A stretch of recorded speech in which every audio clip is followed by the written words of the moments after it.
सर्वांना सविनय जय भीम।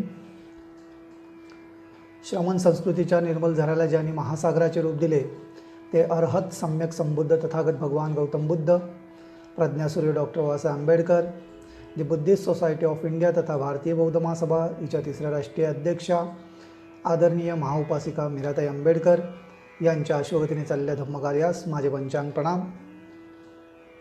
बंधुजनो, आपण सारेजण जाणताच की बौद्ध धम्मामध्ये आषाढ पौर्णिमा ते अश्विन पौर्णिमेपर्यंत एक पवित्र कालखंड जो सुरू असतो, या पवित्र कालखंडास वर्षावास असं म्हटलं जातं। अर्थातच आता आषाढ पौर्णिमेपासून अश्विन पौर्णिमेपर्यंतचा हा पवित्र वर्षावासाचा कालखंड सुरू आहे। बंधुजनो, दरवर्षी भारतीय बौद्ध महासभा शहर शाखा माणगाव अंतर्गत या पवित्र कालखंडामध्ये वर्षावास प्रवचन मालिकांचं आयोजन करण्यात येतं। परंतु यावर्षी आपल्या सर्वांना ज्ञात आहेच की कोरोना विषाणूचा प्रादुर्भाव लक्षात घेता यावेळेस आपल्याला अशा प्रकारच्या प्रवचन मालिका जाहीररित्या घेता येत नाहीत। म्हणून आपण आपल्या शहर शाखेच्या माध्यमातून आपल्याला ज्या प्रवचन मालिकेतले जे विषय आहेत हे विषय रेकॉर्ड करून यूट्यूबच्या माध्यमातून आपल्यापर्यंत पोहोचवण्याचा शहर शाखेने मानस केलेला आहे।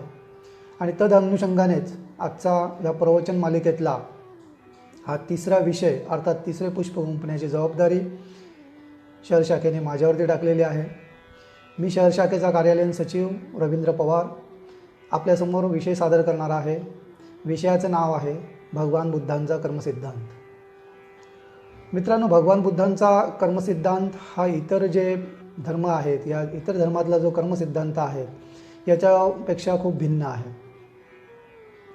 आता भगवान बुद्धांचा जो कर्मसिद्धांत आहे याच्यामध्ये भगवान बुद्धाने कर्मालाच नैतिक व्यवस्थेचा आधार मानलेला आहे। आता जर आपण पाहिलं की निसर्गामध्ये काही गोष्टी घडत असतात, म्हणजे काही विशिष्ट व्यवस्थेनुसार बीजाचे वृक्ष होते, वृक्षाला फलं येतात, फलापासून पुन्हा एकदा बीजाची निर्मिती होते।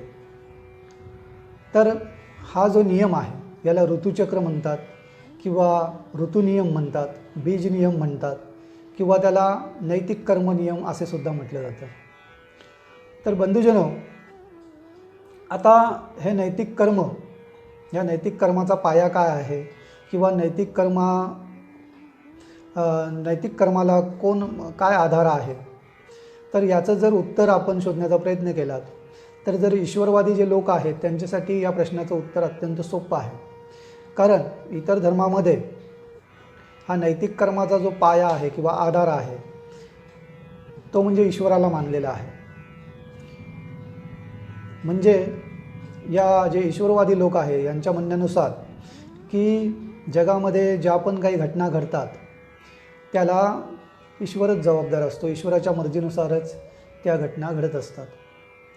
परंतु भगवान बुद्धांचा जो सिद्धांत आहे हा कर्मसिद्धांत याच्या अगदी विरुद्ध आहे। भगवान बुद्धांचा जो कर्मसिद्धांत आहे तो असं म्हणतो की जर नैतिक व्यवस्थेचा जर आधार जर ईश्वर असेल तर मग संसारामध्ये या जगामध्ये इतकी नैतिक अव्यवस्था का आहे। म्हणून भगवान बुद्ध हा जो तथाकथित जो सिद्धांत आहे, ब्राह्मणी सिद्धांत आहे, ह्या सिद्धांताला नाकारतात आणि आपला नवा कर्मसिद्धांत सांगतात।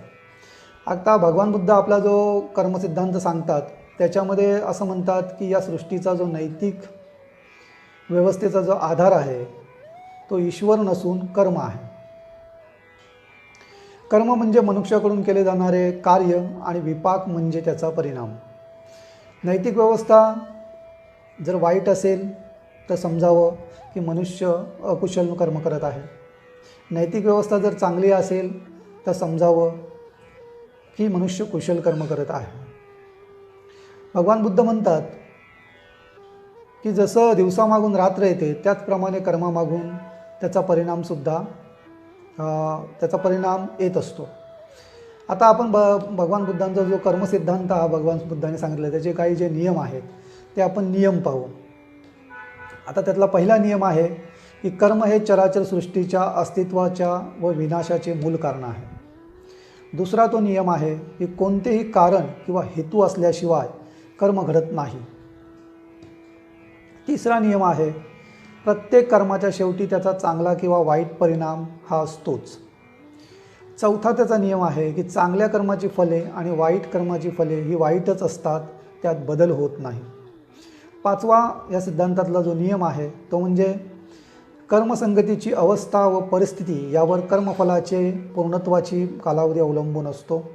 त्यानुसार काही कर्मांची फले तत्काल तर काही कर्माची जी फले आहेत ती उशिरा मिळतात. परंतु बऱ्या वाईट कर्माची फले ही बरी वाईट फले ही मिळतातच, ती मिळाल्याशिवाय राहत नाही. अशा प्रकारचा हा सिद्धांत आपल्याला सांगतो. आता उदाहरण जर द्यायचं झालं तर आपण एखाद्याला आर्य म्हटलं की तो लगेच आपल्याला तत्काल कार्य हे म्हणतोच. म्हणजे हे तत्काल कर्माचं हे तत्काल फल झालं. परंतु दुसरं उदाहरण जर द्यायचं झालं तर वडिलांनी आंब्याचं झाड लावलेलं असतं आणि बऱ्याचदा असं होतं की वडिलांना त्या आंब्याची झाडाची फलं चाखायला भेटत नाही, परंतु त्याची जी मुलं आहेत किंवा त्याची जी अपत्य आहेत त्यांना ती फलं चाखायला भेटतात. म्हणजे त्याच्यासाठी बराचसा कालावधी गेलेला असतो, म्हणजे उशिराने फलं भेटतात. परंतु जर सम्यक कर्म असेल तर सम्यक कर्माची फलं ही भेटतात आणि अकुशल जर कर्म केलेले असेल तर अकुशल कर्माची सुद्धा फलं ही भेटतातच. मग ती तत्काल जे काही फल भेटत असतील कर्माची किंवा काही अवधीनंतर भेटत असतील. आता भगवान बुद्धांचा जो हा कर्मसिद्धांत आहे हा जर गाथेमधून समजून घ्यायचा झाला तर भगवान बुद्धांची जी धम्मपालन गाथा आहे भगवान बुद्धांनी सांगितलेली, त्या धम्मपालन गाथेमध्ये भगवान बुद्धांनी सांगितलेलं आहे की सब्ब पापस्य करण्यं कुशलस्य उपसंपदा सचित परियोधपनं एतं बुद्धान शासनं. या गाथेवरूनच आपल्या लक्षात येतं की भगवान बुद्धांचा हा कर्मसिद्धांत हा मानवास अकुशल कर्मापासून परावृत्त करणारा आणि कुशल कर्म करण्यास प्रवृत्त करणारा असा आहे. आता काही लोक भगवान बुद्धांचा जो हा कर्मसिद्धांत आहे तो कर्मसिद्धांत आणि ब्राह्मणी धर्मातला जो कर्मसिद्धांत आहे हे दोन्ही सारखेच आहे अशा प्रकारचा आरोप भगवान बुद्धांवरती करतात. परंतु मला वाटतं हा आरोप सपशेल चुकीचा आणि खोटा आहे. तो यासाठी की भगवान बुद्धाने आपल्या धम्मामध्ये आत्मा आणि पुनर्जन्म या दोन्ही ज्या संकल्पना आहेत तथाकथित ब्राह्मणी धर्मातल्या त्या दोन्ही नाकारलेल्या आहेत. आता उदाहरण द्यायचं झालं तर ब्राह्मणी धर्मानुसार जर एखादी व्यक्ती वर्तमान स्थितीमध्ये जर श्रीमंत असेल तर त्याला जबाबदार मानलं जातं की त्याचं गतजन्मीतलं पुण्यकर्म, म्हणजे गतजन्मीमध्ये त्याने जर पुण्यकर्म केलेलं असेल तर आज तो सुस्थितीमध्ये असेल. म्हणजे आज जर तो श्रीमंत असेल तर त्याला कारणीभूत त्याचं गतजन्मीतलं पुण्य आहे असं मानलं जातं. आणि एखादी व्यक्ती जर गरीब असेल किंवा दरिद्री असेल तर त्या व्यक्तीचा सुद्धा त्या अवस्थेला कारणीभूत त्याच्या गतजन्मातलं त्याचं दुष्कर्म मानलं जातं. या उलट भगवान बुद्धांनी जो सांगितलेला जो कर्मसिद्धांत आहे तो कर्मसिद्धांत असं सांगतो की तुमची जी वर्तमान स्थिती आहे, वर्तमान जी अवस्था आहे त्याच्यावरती गतजन्मातल्या पाप किंवा पुण्याचा कशाचाही परिणाम होत नाही किंवा कशाशीही त्याचा संबंध नसतो. तर तुमची जी अवस्था आहे, सद्यस्थिती जी आहे त्याच्यावरती फक्त आणि फक्त तुमचं या जन्मातलं जे कर्म आहे त्यावरच तो अवलंबून असतो. म्हणजे या जन्मामध्ये जर तुम्ही कुशल कर्म केलेलं असेल तर त्याचं फल तुम्हाला कुशल पद्धतीने भेटलेलं असेल. या जन्मात जर तुम्ही अकुशल कर्म केलेलं असेल तर त्या अकुशल कर्माचं फल तुम्हाला अकुशलच मिळेल. अशा प्रकारचा भगवान बुद्धांचा सिद्धांत आहे.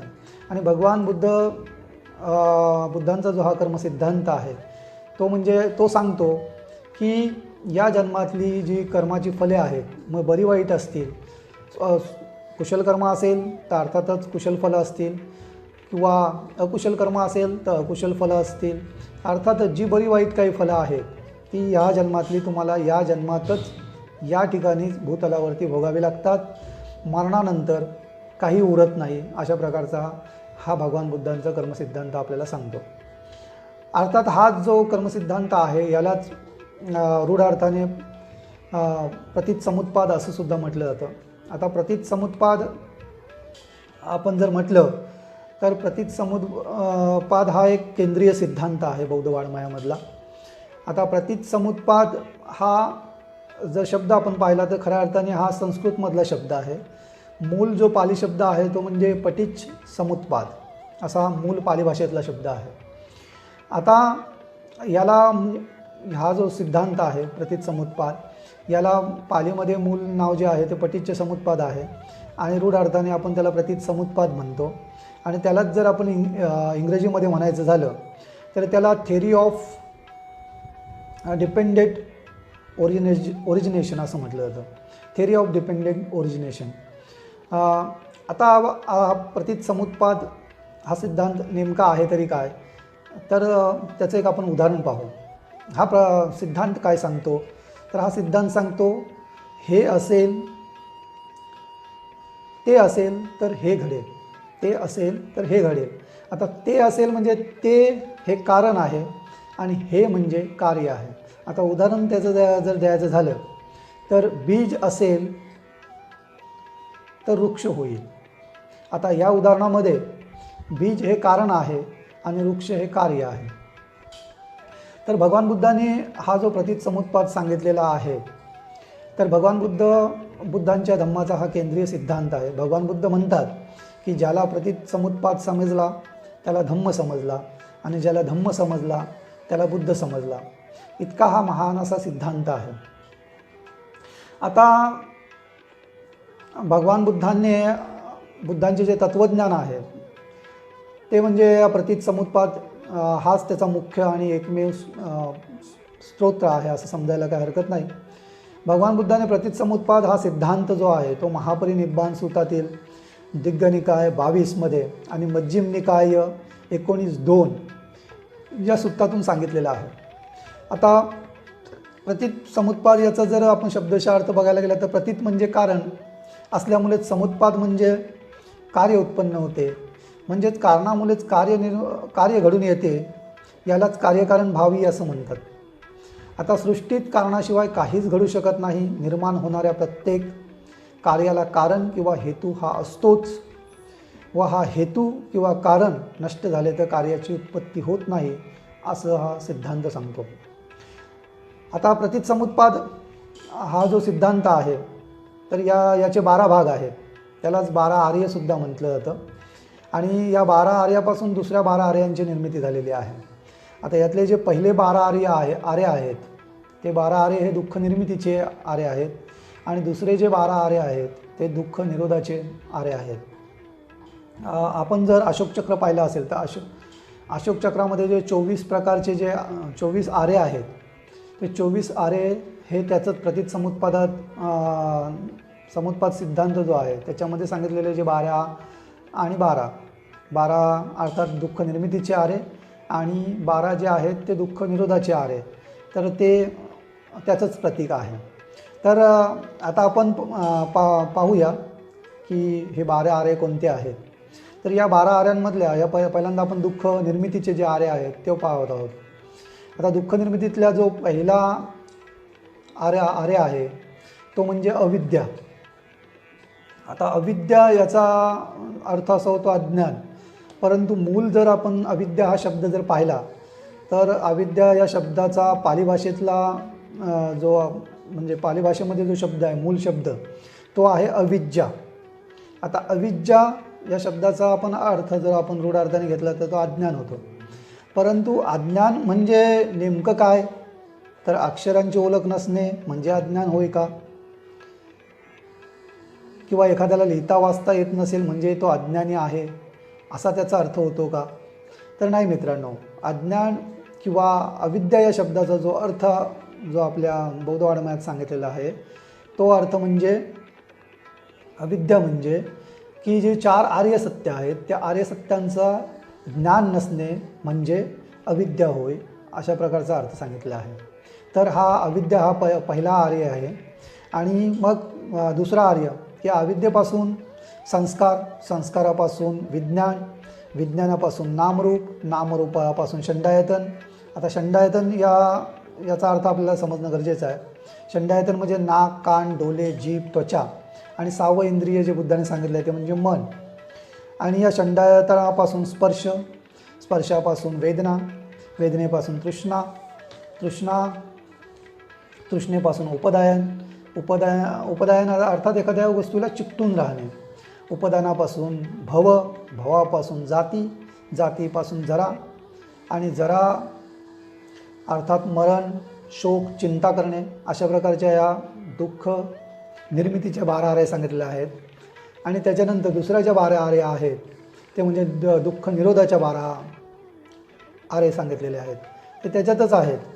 तर काय सांगितलेलं आहे मग दुःख निरोधाच्या ज्या 12 आरे आहेत त्या, तर अविद्येच्या विरोधाने संस्काराचा निरोध होतो, संस्काराच्या निरोधाने विज्ञानाचा निरोध होतो, विज्ञानाच्या निरोधाने नामरूपाचा निरोध होतो, नामरूपाच्या निरोधापासून षंडायतनाचा निरोध होतो, षंडायतनाच्या निरोधापासून स्पर्शाचा निरोध होतो,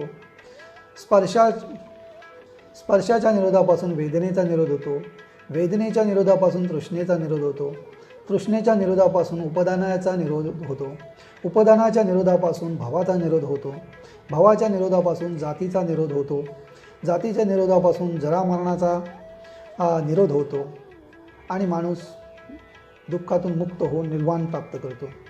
अशाच प्रकारचा हा प्रतीत समुत्पाद हा सिद्धांत म्हणजे दुःखमुक्तीचा मार्ग आहे मित्रांनो. तर हा आजचा जो विषय आहे भगवान बुद्धांचा कर्मसिद्धांत आणि प्रतीत समुत्पाद, हा विषय मी आपल्यासमोर माझ्या पद्धतीने आपल्यासमोर सादर केला आहे. मला आशा आहे की आपल्याला हा विषय समजला असेल. तरी आपण साऱ्या जणांनी हा विषय ग्रहण करावा.